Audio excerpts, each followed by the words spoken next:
Hello and welcome back to Watching Brief for the week of the 3rd of November 2025. I'm joined as ever by Mr. Andy Brockman, and I can only hope that he remembered the 5th of November. It will be difficult not to. October the 31st, Halloween, Samhain, whatever people want to call it. Samhain. Samhain, sorry. So yeah, Samhain. Samhain. I do apologise. Sorry. Yep. And then obviously the Feast of All Saints, the Mexican Day of the Dead, fantastic popular cultural events. And then in the UK, of course, we have the 5th of November, the commemoration of one Guido Fawkes being discovered in the cellars of the Houses of Parliament in Westminster.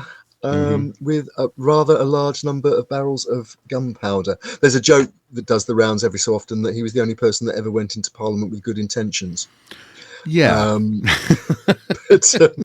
Regardless of the fire festival of choice that has or is occurring close to you, our Watching Brief continues this week with a bit of an exploration of some planning issues. And I guess it goes from the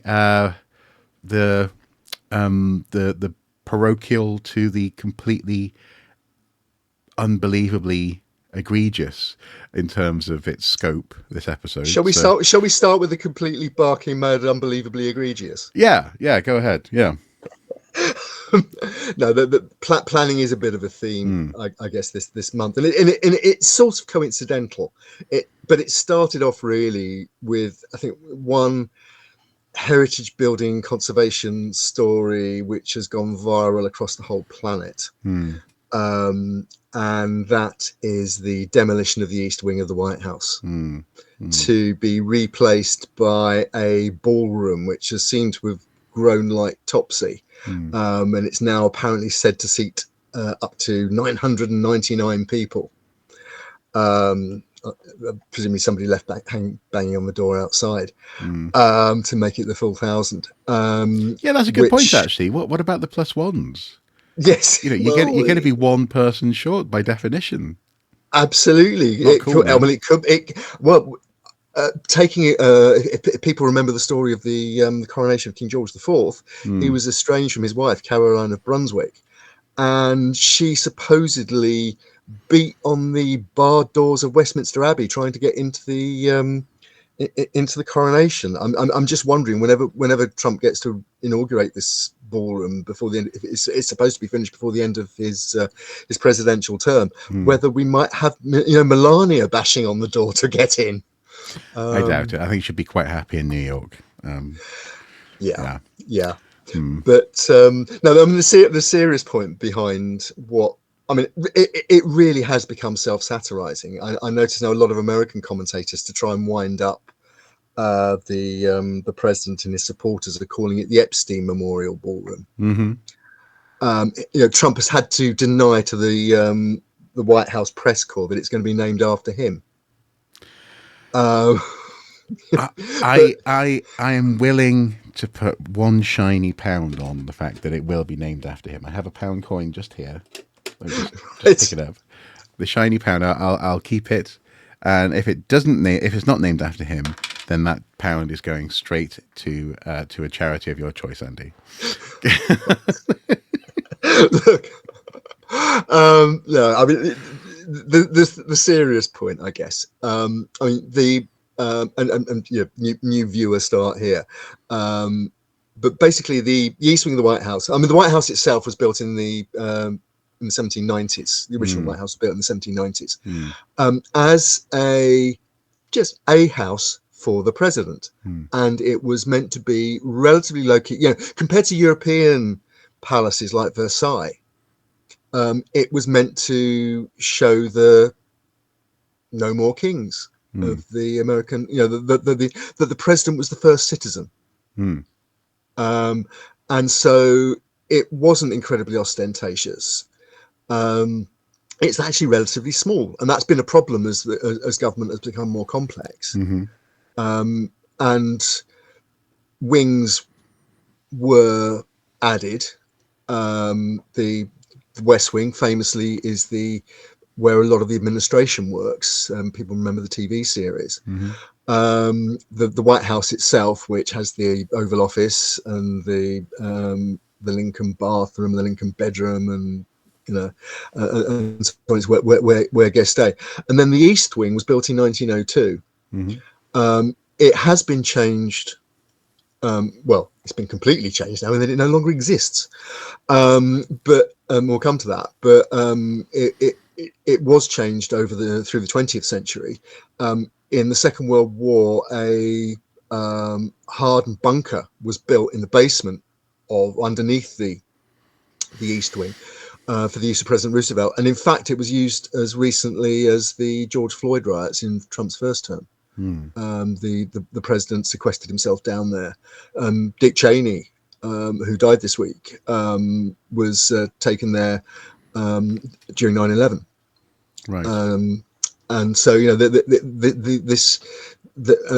again, it's not clear what's happened to that and whether that's going to be rebuilt as well, or as part of this this current scheme. The President Trump's reason for doing this is, first of all, because he can. I'll come to that in a minute on the legal side, and because this is, ostensibly it's about planning, and planning for heritage buildings. Ostensibly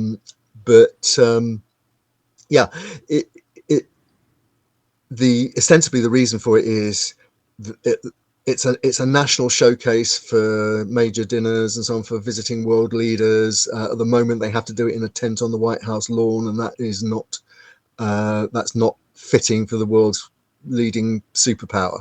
In fact, people have talked about visiting these White House parties in the quote a tent on the lawn. It's not a tent on the lawn. It's absolutely luxurious, and it's state of the art international entertainment, and it's glitzy and the food's good, and so there's a bit of there's maneuvering going on there. But having said that, any changes wouldn't damage the existing East Wing. They just go up to it. A few weeks ago, Americans woke up to basically backhoes and jackhammers taking down the entire East Wing in a few days. And so it started a controversy. The president argues, I say, that it's needed, and also that legally the White House is exempt from the regime, along with the Capitol. Actually, it's not just the White House, along with the Capitol, and I think it's one other building I can't remember off the top of my head, but that are exempt under the legislation that looks after heritage buildings, particularly heritage buildings in Washington. But that is controversial too. Certainly historically, even though presidents might have had the executive authority to make changes, they've traditionally gone through the traditional planning routes, which involve, and this will be very familiar to people in the UK and probably other places, they involve submitting detailed plans, it involves consultations, and so on. None of that appears to have happened here, although this has clearly been in the works for some time. Well, obviously I'm stunned.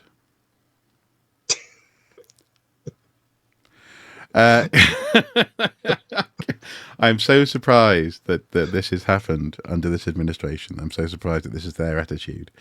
No, it's a sign of the times, and it's interesting.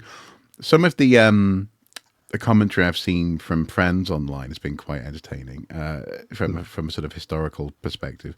Some people saying, well, it's all well and good, we'll find out who it'll be named after or whatever when it's completed.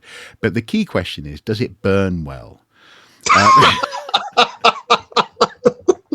We started off talking about Guy Fawkes, and absolutely, yeah. So I've seen UK and US friends saying the same thing. So who knows? It may not even be a repeat of the British burning down the White House. It may in fact just be US citizens themselves at this rate. Well, that's the other joke. That's the other joke, isn't it? That President Trump has done more damage to the White House since the British in 1812. Yeah. I mean, good on him. Well done. No. It's not good, and I think it underscores one of the key hypocrisies of popular far right wing parties, and that is rooting themselves in an imagined past to project and have a sort of an attitude of the ends justify the means into an imagined future based on that past, which actually isn't rooted in anything to do with respect for the past or venerating or even just having a sort of putting the brakes on too much change in that sense. I can understand small c conservatism, not wanting to change too quickly, because it can be a bit of a knee-jerk for people when things change quickly. But this really shows that's not what these movements are about. And Donald Trump certainly is not about, the good old days, make America great again. That implies looking backwards to get a sense of the future. And here they're literally bulldozing through it, and also rather cynically, as you suggested, at a time when government is in shutdown, questions can't be asked officially, and those committees aren't meeting. So it's it's interesting to observe, and I guess it's one of those things where we can ask the question: could that or does that happen? For example, here. We have a very strong planning system, broadly speaking, in terms of the legacy of the polluter pays principles and so on and so forth, for now at least. But that said, though, individual places have been known to discount things like even UNESCO status in pursuit of local or current political desires. I'm thinking of Liverpool, for example, and the Albert Dock, saying, "Well, actually, we don't need that. We don't want or need UNESCO status. What we want is to build this building on the riverfront." And at the time, I was quite disappointed by that. But then again, at the same time, there is an argument to be made that places need to serve people and their lives as they are today. So it's interesting, certainly. Yeah, I mean, it's interesting you mentioned Liverpool. We'll come back to perhaps another UNESCO World Heritage Site, which we have a specific news item for. No spoilers, but it'll be coming very, very shortly in this particular watching brief. But Liverpool's very interesting. I mean, we've just in the last few weeks again, the new stadium for Everton Football Club has opened up down on the docks. They've left Goodison Park, their famous ground, and they have a new state-of-the-art ground, newest football ground in the country, down by the river. And by all accounts, it's very successful. But as you say, the developments in Liverpool have cost the city its World Heritage status. The Liverpool's politicians, as you say, seem not to be concerned about that. Yeah.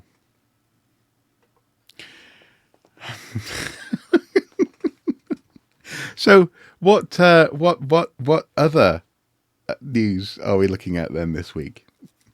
Okay, I teased or in fact you teased the potential for a UNESCO World Heritage Site related story. This one is some people have seen it as the end game for the A303 Stonehenge tunnel and upgrade, the Bowick Down project on Salisbury Plain in Wiltshire, aka the Stonehenge tunnel. It was paused by the incoming Labour government on financial grounds, but the planning consent was still in place. What's called the DCO, the Development Consent Order. which meant basically it could be picked up again at any time. Hmm. What has now happened is that the Transport Secretary has filed a case that it's currently out to consultation. The consultation closes in a couple of weeks, and then a decision will be made, and the government is minded to revoke the DCO, the Development Consent Order, which means that if the project were ever to be revived, the whole planning process would have to start over again. Mm-hmm.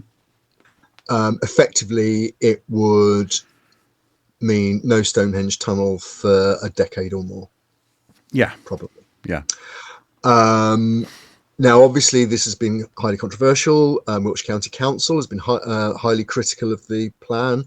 They are on transport grounds saying that this was meant to relieve local traffic, and the government's going ahead and doing this without any consultation with the local authorities about, how they might mitigate the admitted issues with the A303 and running through local communities during busy times and so on. But the other people say, well, this project is now pointless because it was only useful if certain other projects further down the A303 towards the West Country had been carried out. They've been cancelled too.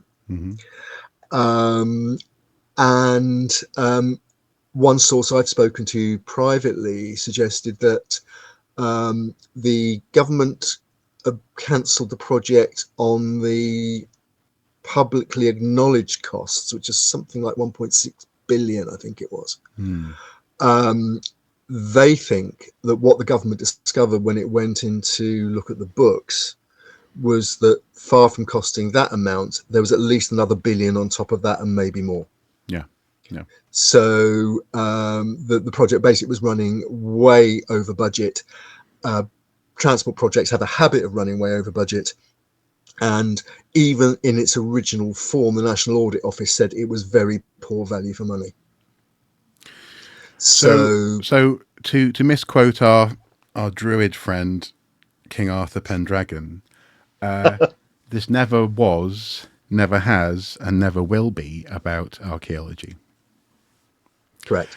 In that sense, the number of people who I've seen, a small number of people, but nonetheless the same people I've seen on Blue Sky in particular, who have been very annoyed about this for archaeological reasons, and saying, we must make sure that the public understand that archaeologists didn't halt this, and this wasn't what archaeologists wanted, or rather what the archaeologists with whom they are friends wanted. Completely misses the point. The point is, at every stage of this process, it was always a civil engineering project. It was being decided upon on civil engineering basis, and archaeology was only ever going to be the byproduct, and not even a particularly important one in the minds of the public. It's fascinating how tongue-tied and how vitriolic actually the conversation around Stonehenge got in the archaeological community in the UK. Simply at times, one would point out, but it's not going ahead yet. Hang on. And you would be accused of not supporting archaeologists. You'd be accused of being anti-archaeology even.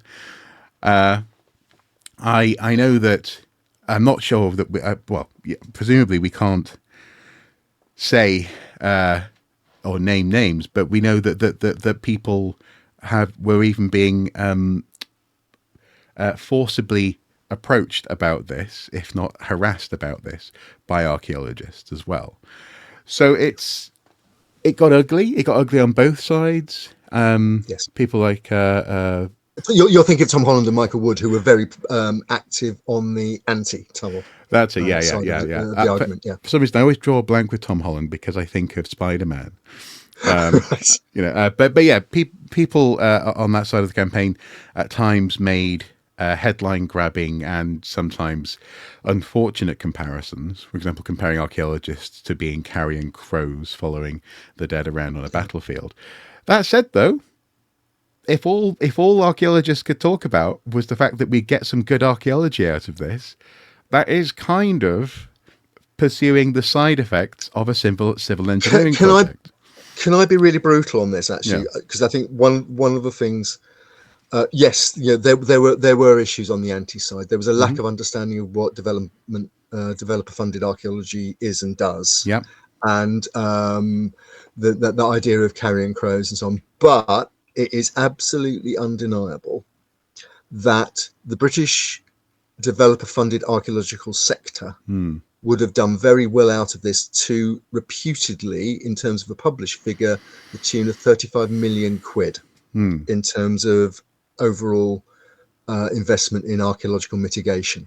Yeah. But Yeah. And against that couple of billion, that is peanuts. it is peanuts. But also, as well, there were attendant opportunities for media coverage and commentary and so on and so forth. Again, I won't go into specifics on that. And it just became quite clear, as I said at the time, that we were at risk of seeing archaeologists being akin to a surgeon advocating unnecessary surgery on a patient who didn't require it, didn't need it in terms of their medical health, simply in order to showcase their own surgical abilities and the fact that they can do this surgery well. It spoke to a lack of confidence in one's own profession, and it actually at times was quite desperate because, again, folks, it was never fully greenlit. Yes, there was some preparatory works, but the project at no stage had the go-ahead. And yet this argument just erupted. And to be really clear, I'm not against it having happened. You know, in that sense, if it was going to happen, of course the archaeology should happen, and of course we get some potentially amazing archaeology out of it. Obviously, we don't know what's there by definition, but we never got to that point.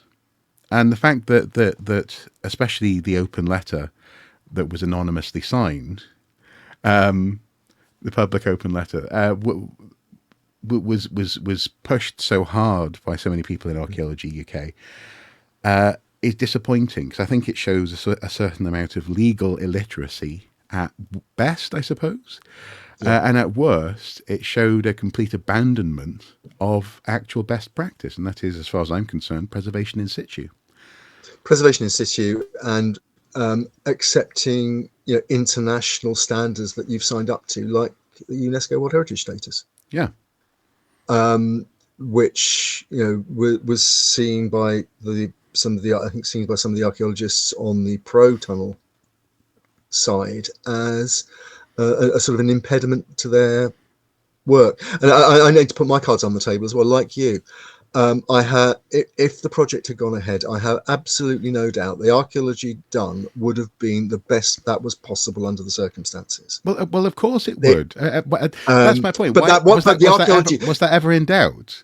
Like, the archaeologists opposing the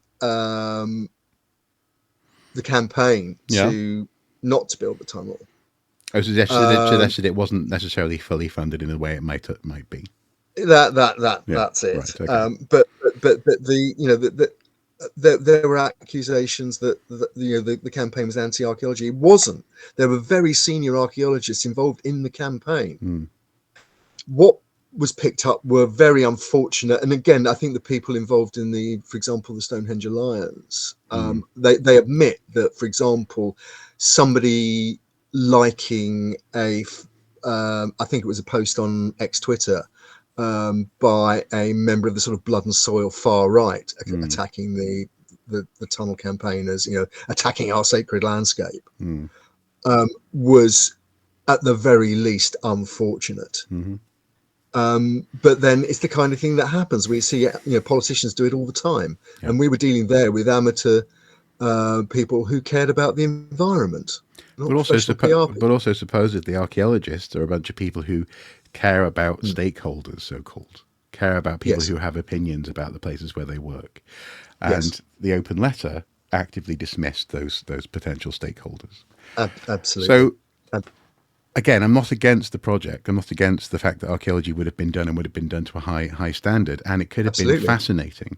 But basic legal literacy, basic best practice standards, I think, were being abandoned, and people were getting Yeah. way ahead of themselves on this. Definitely. It's interesting you pick up the point about legal literacy, because I think there's another thing. I don't want to make a lot of it this watching brief, because first of all, it's been litigated literally for a couple of years now, and also there is now a legal decision in the case of the alleged libel in the case of the film The Lost King. But in that case, you've had a court case. In fact, there's two court cases we can bring here as well, because I think we should perhaps segue into talking about the Lost King by talking also about the Stonehenge case of the three Just Stop Oil activists who a week ago were acquitted in the Salisbury Crown Court of causing criminal damage over the orange powder that was blown across the some of the stones at Stonehenge using adaptive fire extinguishers in 2024. It was a protest that went viral. They were made no bones about the fact they were doing it. They sat down and waited to be arrested while the video went viral. And the court case, though, hinged on nothing to do. The defence hinged on nothing to do with the heritage aspect of the site, but to do with the human rights and freedom of speech of the protesters to protest proportionately about a government policy. And what appears to have happened there is that the defence succeeded. The three defendants were acquitted of causing criminal damage and distress and various other things that the prosecution alleged. And what appears to have happened there is that, and again, as an archaeologist, I find this quite difficult. Same as the Colston case, I think there's a lot of crossovers between the Colston case in Bristol, where the defendants who were tried for pulling down the Colston statue and dunking it in Bristol Harbour were also acquitted in a jury trial, using similar defences. But that,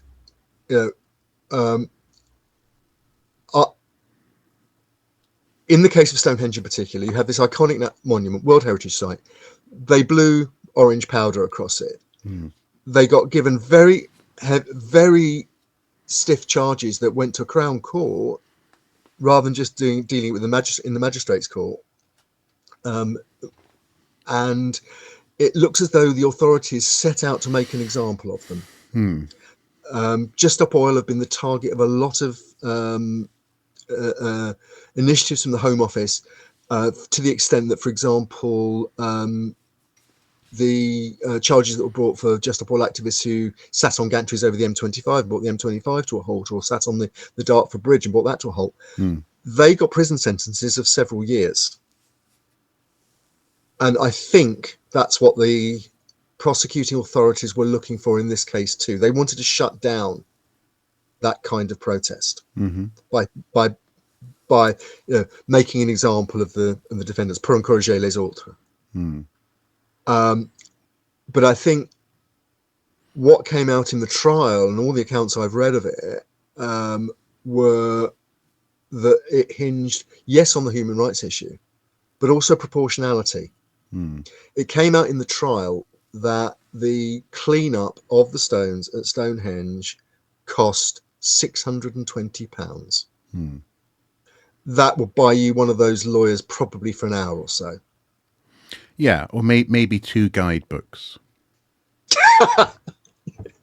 Possibly. It is English Heritage's one of English Heritage's most lucrative properties. So yeah, probably getting close. Yeah. But no, in all seriousness, the parking, actually, to be fair, yeah, that's true. Yes, I went for the car park and saw the monument. But in all seriousness, it looks like in attempting to make a wider political point about protest, the prosecuting authorities, which is basically the Home Office, the Crown Prosecution Service, and the police, overplayed their hand. It will be very interesting to see if it now comes, some of the conversations now come out, for example, that the CPS may have been under particular pressure to bring certain charges. Well, of course they were. We've seen people who've been very peacefully protesting get massive sentences in recent years for Just Stop Oil. And yet, ironically enough, when you have landowners protesting taxation on their land, driving vehicles that are taking advantage of fuel subsidies in the form of farming vehicles with red diesel in them through the streets, and driving those vehicles very slowly through central London, where there are strict pollution controls, and you get you pay a very large congestion charge if you drive a non-compliant vehicle. They don't get fined. No, they don't get taken to prison. They don't get anything. And so there's definitely been a bias, and in that sense it is motivated by something. Certainly there's this difference in treatment. And it's interesting to see, though, that when put in front of the public, in this instance, the public went, nope. There's a legitimate concern here, and they're protesting. And I suppose, I think I just said to you the other day on the phone, where else are you going to do it? If they turned up at some random stone in Farmer Giles' field, 50 miles away, that, is listed and has a little plaque and stuff, and protested there, no one's going to know. No one's going to notice. The point of a protest is to get attention, and Stonehenge is one of those places. It's I respect the fact that they didn't use paint or something which was corrosive, for example. It was there were 3 ingredients that came out in court. I think it was cornflour dye, and I can't remember what the third was. But basically, they calculated that it was.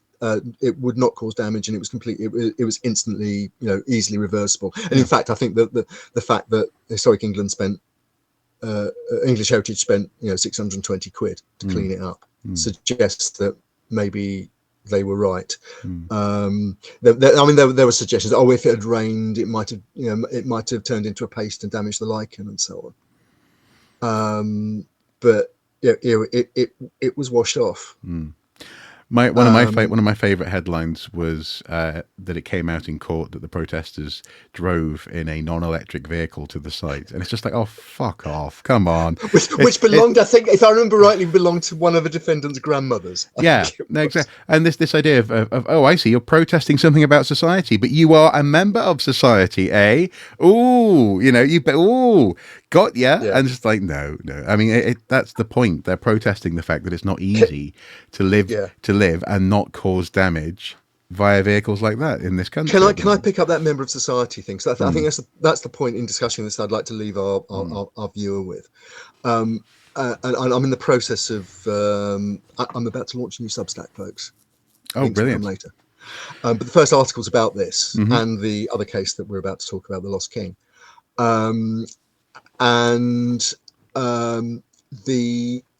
The point I'm going to be making in that is that, as an archaeologist, I am uncomfortable with the idea that people can use altering part of the historic environment as the focus for a protest, because it could go horribly wrong.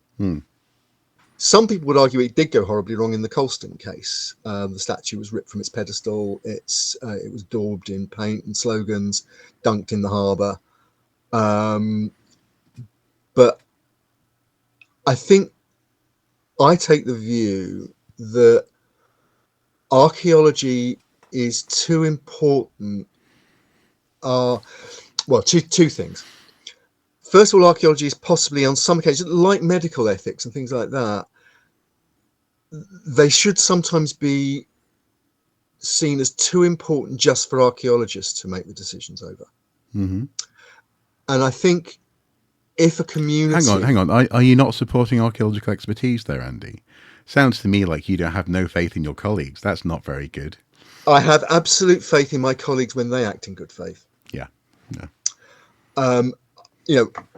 I'm an archaeologist. I have qualifications in archaeology. I've done archaeology. I now write about archaeology and research it all the time. It's something I'm absolutely dedicated to. But the point I would make is that archaeology exists in a wider societal context. And some things, like the future of the planet, I would argue, and being fair and just and acknowledging past faults and egregious behaviour towards other members of that society, as was the case in the Colston argument. Those things might lead to situations where the archaeological considerations come second. And more broadly, I'm happier living in a community, in a society, in a country where people who feel very strongly about a really important issue, like the future of the planet, can make a non-violent, non-damaging protest and not face years in prison for it. Ultimately, it's a matter of resolution. The only reason that people might get upset about this is because it was visible and they could see it. The number of things that have happened at Stonehenge during the course of its thousands of years of existence that we may not approve of as archaeologists is incalculable. And so in that sense, the stones will, the kids will be all right, as they say. The stones will be all right. But also, there's something else to bear in mind. The arguments can be made in terms of, again, resolution, in terms of time. In 100 years' time, that act on that site will be seen as part of the history of the site. We can't imagine that history is somehow separate from the present day. The present is always becoming history, and in that sense, it's not quarantined from us. It's part of why people go to Stonehenge. It's part of why Stonehenge is such a viable protest target and location, and in that sense, the two are intertwined. You can't separate the two, and so it's interesting to see, just intellectually as archaeologists, the irony that sometimes comes to play and comes to bear on moments like this. So what do you have to say then about the Lost King? Obviously, Steve Coogan, it was announced a few days ago, is paying substantial damages, I think was the quote, to the damaged party, based on his film about Richard III, Philippa Langley's account of the events surrounding the discovery of his remains in a car park in Leicester. And just to remind our viewer, the Lost King was a film based on Philippa Langley's book and other research by Steve Coogan, who wrote the screenplay along with his regular co-writer Jeff Pope. It was a film that was made. It was distributed by Pathé, who were also part of the case, but there was also involvement from the BBC. Cut to the chase. Richard Taylor, who was the then senior administrator at the University of Leicester, alleged that his portrayal was defamatory. He's portrayed in his real name in the film, as are pretty much all the other leading characters.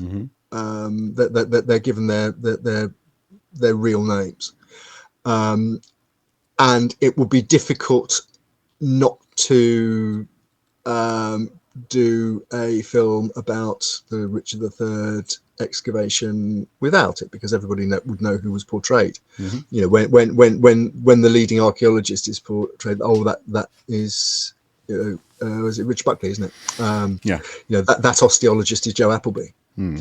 So they were given their real names. At the same time, there's the usual that some events may have been da-di-da-di-da-di-da. What Richard Taylor said was that his portrayal was so egregious that he'd been defamed, and he took Baby Cow, the production company, Steve Coogan as the as a leading executive with Baby Cow, and also the co-writer of the film, and Pathé, the distributor, to court. He alleged various things, not all of which were upheld by the court. But basically, cut to the chase. Yes, he received substantial damages. There'll also have been costs. So they're probably looking at, the figures haven't been released, but for a case like that, you're probably looking at north of £1 million altogether.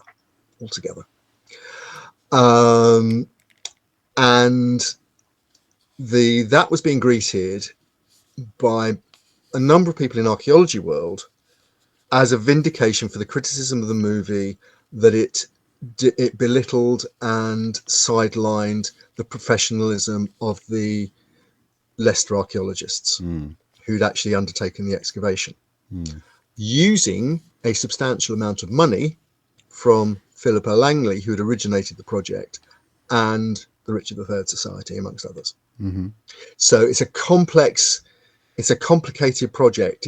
In a sense, it's sort of developer funded, or it's client funded in large part. Then Leicester came in on it because of the potential tourism issues and things like that. And then the university jumped in with a lot of very expensive post-ex, because, again, I think they probably realised that they had something that was going to do their profile no harm at all as an academic organisation.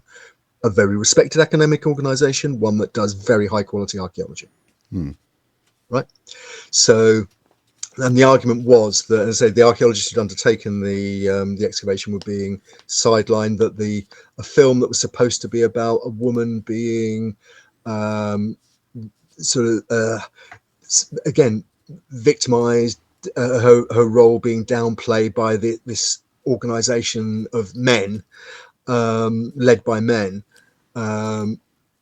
were a film like that with that kind of thesis shouldn't have reduced the role of, for example, Joe Appleby in exhuming the skeleton, and particularly the role of Dr. Terry King in proving that it was Richard III through DNA work. Now, as I think we discussed before, and we can link to our earlier discussion about The Lost King because we reviewed it in Unstratified Entertainment.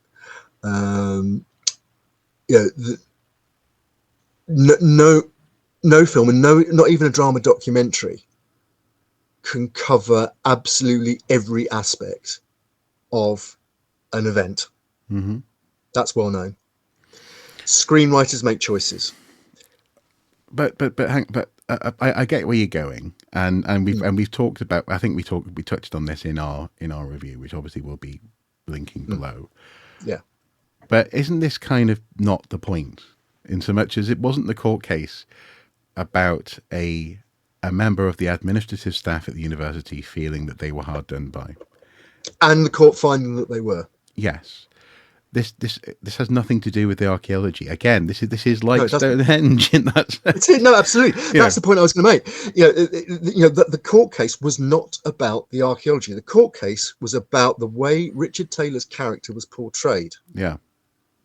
That's why he got substantial damages. Yeah, and yet we've seen some people calling it an anti-science myth, and being, specifically a film that was setting out to. In a Trumpian or anti-vax way, that's a direct quote, portray the story as being somehow, about the truth-finding citizen versus the nasty archaeologists and professionals. That's not what the film was about. It's not what the court case was about. I have problems with the film. I've talked about this elsewhere. I've talked about it in our review. I do too. I definitely have problems with the film. But I suppose if your problems are that big, then do what Richard did and take them to court, I guess, if you really want to. Or, God forbid, show up for conversations and pay attention to matters that really have an effect on your profession. For example, earlier this year, the story of the CEO hired by CIFA, who potentially never quit his previous role and who left under mysterious circumstances, and recruitment for whom tens of thousands of pounds above and beyond the normal were spent from SIFA's budget, which largely is consisting of membership money. I know that's not as sexy a story as Richard III and a movie, but it's more directly important and relevant to your careers, archaeologists watching this, than whether or not Steve Coogan upset someone. I've got this great idea for a sort of Inspector Morse type show. Yeah, where this professional body of archaeologists and antiquaries has a CEO, and then suddenly they disappear and nobody knows what's happened. And the detective, the troubled private life and a drink problem, comes in with his sidekick and solves the issue. Yeah, I think I might pitch that. Yeah, like a bit. Do you have the drink problem, or do I? I did. was it the old joke? I drink, I fall down, no problem. Yeah. Or is it I drink and I know things? Yeah. Look, no. I mean, just to finish on the Lost King. I think we need to finish on the Lost King because much time and angst has been spent on it. I think, good luck to Richard Taylor. He felt he'd been wronged. He and his lawyers convinced the court he'd been wronged. He got the settlement in his favour. He gets substantial damages. University of Leicester have been doing a victory lap on this. If you go to their website, I mean, there's extensive coverage of this and comments and so on. Steve Coogan, in his own right, has come out and done some interviews and so on. And what Coogan says, and it's absolutely true, uncomfortable though it might be for the archaeologists looking at this, who thinking that the archaeology has been vindicated and whatever. Basically, the only difference anyone watching the film now, as opposed to somebody watching it before the settlement, will see, there's been no cuts, no edits, no reshoots. There is a card in the opening credits that says Richard Taylor is fictionalized in the film, and the real Richard Taylor acted with integrity throughout. Everything else is as it was. So all the criticisms that and the suggestions that it saved the archaeological view of that project and so on, I think that's it's a misunderstanding of what the court actually did. Yeah. It's also a misunderstanding of what an awful lot of members of the public think and feel about this. There's lots of commentary online where people say, "Thank goodness Philippa finally got her dues." Now, that's a narrative that we cannot control. I think it's false, in so much as Philippa Langley was always connected to Richard III. She appeared prominently in the press throughout, before, during, and after his funeral. She continues to be connected with Richard III. If you think about Richard III, you think of Philippa Langley. Doing feature documentary with Rob Rinder about the princes in the tower for Channel 4. Yeah, exactly. Which again we reviewed. Yeah, no, we did. Yeah, we'll link to that as well below. And that's fine. She's a member of the Richard III Society. She did do research, and that research was of quality, and led to an important discovery, or contributed to that discovery at the very least. It's interesting just to point out that an awful lot of people thought that Richard was buried in that car park. Anecdotally, a friend of mine whose mum is from Leicester took him as a child to the car park and said, "Richard III is buried here." So, but that's beside the point. Philippa has always been associated with this discovery. Yes, there was drama. Yes, there were at times some rumblings within the archaeological community. I think archaeologists who deny that to be the case are misremembering. I remember it myself. Yes. I know you do as well. I do too. I do too. Yes. Yeah. But ultimately, as you say, it doesn't alter the fact that a lot of people kind of like to buy into this underdog story. And the more archaeologists are seen as being bitter about whether or not a semi-fictionalized Hollywood portrayal of a discovery is accurate professionally or not, the less likely you are to Have win they over ever watched the Indiana Jones movies? Well, exactly, yes. But the less likely you are to win over those people who do Yeah. want to buy into the underdog story and do potentially consider you to be a snob, frankly, archaeologists. And so yeah, it's interesting. And as I say, we've done lots of reporting. I actually in the last 18 months, certainly this year, that I think deserves much more attention, that is not getting that attention, because we keep on being riled up by this sort of thing, which ultimately has no real world actual bearing on archaeological practice. Yeah. No, I mean, just on the Philippa Langley thing, she was, she's an example of something, and I think maybe this is part of where the friction comes from.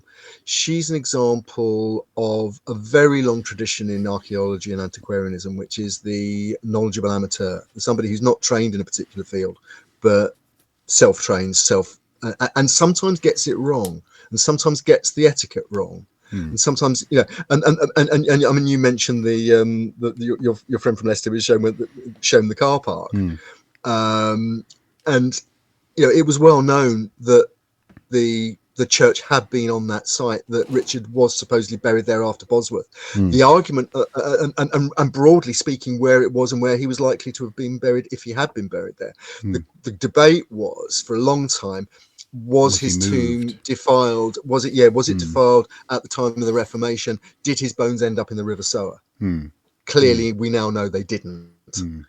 But that had been a debate for several hundred years, and it was just brought to a head by Philippa Langley and the Richard III Society putting up that money to the University of Leicester's archaeology unit to do that work, and the rest has flowed from that. Yeah, and that is absolutely to their credit. Yes, it's also both sides credit. Yeah, it's also as well. Finally, just important to note, I am also personally uncomfortable with some of the ways in which she describes Richard's remains and some of the ways in which she relates to Richard's remains. At times, it borders on what looks like obsession, if not something approaching romance. Actually, she's so invested in this, and I don't mean that tongue in cheek. I mean genuinely, she seems so passionate about this. I can see why that makes archaeologists uncomfortable, because we are, especially when you don't know whose skeleton it is yet. We are. Well, there was the case that we pointed to. Yeah, I mean the case we pointed to when we reviewed the Channel 4 documentary about this, where the remains were placed in a casket with the raw standard over. And the archaeologists being uncomfortable about that. It was Joe Appleby. Joe didn't want to do it. Yeah, she's on camera saying, "I'm not sure I want to do that." Yeah, absolutely. Langley's point of view on that was we only get to do this once. I think we think, and if it is him, we can never do it again. And yet, at the time, she was still of the opinion that Richard didn't really have a spinal problem. And this skeleton clearly had a curved spine. So, again, were I there, I might have said, I know. Is this him? Are you sure it's him? Do you want this to be him? Because this skeleton has a curved spine, Philippa. But yes, again, yes, the argument is, as you say, you only get to do it once. But even so, that's not archaeological practice. It's also not actually historians' practice either. No. Historians don't do that. But regardless, passion is crucial, and passion got them there. And I don't blame people though for being uncomfortable with that passion, because that passion was not. If it had gone the other way, if they'd done the DNA work and it was just a monk or a bishop or someone, someone else buried it in pride of place in that chapel in the church, then that would have been, why the heck were you putting a flag over that guy's box? That would have been, it would have been akin to, and I've seen people say this, it was like cosplaying with a skeleton, and that's so not what archaeology is about. We try our best to be respectful of human remains, and in that sense, both parties were attempting to be respectful. Yes, in their own terms. It's just that on occasions they They weren't able to reach an agreement. No. Well, or at least one party or other was left uncomfortable with the decision that the other side had made. Yeah, because it was the standard was draped over it, and it was put into the van with the flag on it. So, yeah. Anyway, interesting case. Hopefully, as I say, archaeologists at home, we can all move on and get on with tackling some of the root issues in our sector, because there's excellent stories out there to be understood. There's wonderful questions to be asked, and we need to start doing that. We do. Shall I just to finish? Shall I be really boring and loop back to developments? I mean, is this something else I want to flag up to our viewer? Yeah. no. This is absolutely not controversial. It's only about the most vulnerable historical sites in England. Okay. We started off talking about a very high-profile case of redevelopment and a heritage building that has been thrown aside. Well, not thrown aside, jackhammered aside in the cause of renewal, growth, the ego of the president. No, sorry. In the United States. In England, we still have a legal and legally binding development system where the checks and balances still more or less operate. Although there's an element I will come to in a minute. But this week, we'll link to the page below, the government's regulator and heritage advisor, Historic England, published the annual Heritage at Risk Register. Okay. Basically, what it is, it's a snapshot of what are regarded as the most vulnerable historical buildings and sites in England, in English heritage, in Historic England's remit, as the regulator. It lists this year 4,891 sites of different kinds. I'll do a couple of the figures in a minute. The good news is that 129 sites that were on the list last year have been removed because solutions have been found to the things that were putting them in danger. But the flip side of that is 138 have been added. Of which the most that have been added are buildings and other structures, and also churches, and other places of worship. The good news on the archaeology side is that 40 sites that were deemed at risk have been removed, and only 10 have been added. Okay. And I'm not sure if it came too late for this year's list, or it was put up for listing and wasn't. But no additional battlefields have been added. No. Okay. Are deemed at risk or have been added. Same with historic wrecks. And in terms of urban issues, conservation areas are also taken into account. There are 469 which were deemed at risk, which is perhaps a bit concerning. But 9 have been removed and only 3 have been added. Okay. So what it doesn't make clear is how many sites were removed for not positive reasons, i.e. they were destroyed or deemed no longer viable as heritage sites. I need to dig through the figures to have a look at that, but they don't put, for some reason, I can't imagine what it is, they don't put that front and center. No. Yeah. I mean, this is framed by Historic England wanting to promote responsible ownership of heritage assets, responsible custodianship by people like local authorities, local planning authorities. They quote that they gave granting aid of 7.4 million to buildings on the Heritage at Risk Register last year.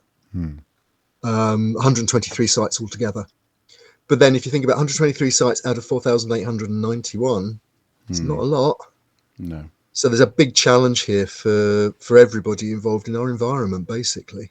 And I think it just throws up that even when there are protections in place, there are vulnerabilities. And in fact, I'll just pull up the there was a debate in Parliament the other day when the Heritage Minister was speaking to MPs, and there's a couple of interesting things have come up. You'll be familiar with the Transporter Bridge in Middlesbrough. Mm-hmm. There's a big debate going on about how to preserve and conserve that.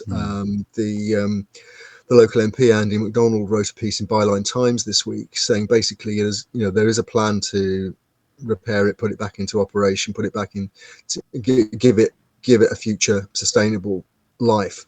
Mayor Huchin, who we talked about before in terms of the Dorman Long Tower, has suggested demolishing it and building a replica.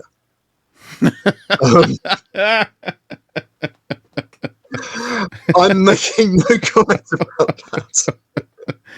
Wow. But also in your neck of the woods in the northeast, another local MP, Liz Twist, asked the culture minister about the threat to listed buildings, many of which are included in that heritage at risk register, and it was in the context of a fire at a place called Shotley Park in Durham, County Durham, and the minister said in Parliament, quote, "There's no specific duty on owners to keep a building in a good state of repair." And then he added, "Local authorities have the power to take action where a listed building may be at risk. Yeah, but they've also got to have the will. They've also got to have the money to commit to a legal process where potentially a developer or an owner says, I don't want to pay for that. Why should I pay for that? You can't make me pay for that." So we're dealing with a very contentious, difficult area. We've talked about buildings going afire many times on the watching brief. So I think I just point to the Heritage at Risk Register. There's a very good interactive map where you can look at wherever you are in England. You can look at the what heritage is at risk in your area. Maybe something that you can engage with in your area and with your local planning authority and the local representatives of Historic England and so on. Just to finish on today's watching brief, there's no guarantee that even when something is going to be restored, it ends up with a positive outcome.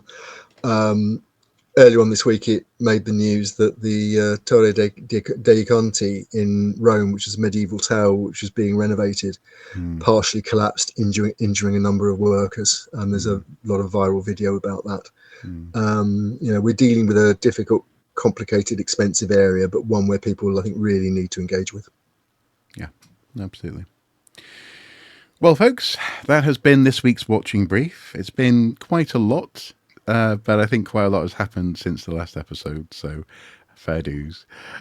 One thing to look out for, though, next week is potentially another in the long list of weird archaeology comms, I guess. The next episode, perhaps even a bulletin, an emergency bulletin, or just for the shits and giggles bulletin coming next week, maybe.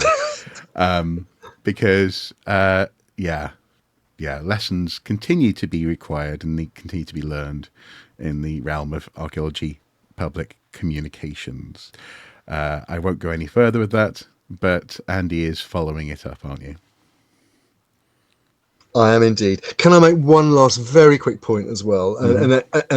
It's we're talking about archaeology media and the media that deals with history.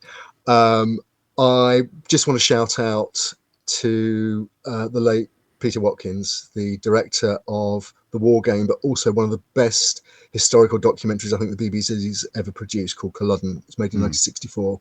It's available on YouTube. He pioneered a verite style of historical documentary on very small budgets, and Culloden is one of the most powerful historical documentaries you could ever see. I think if you haven't seen it, go over to YouTube and we'll put the link in.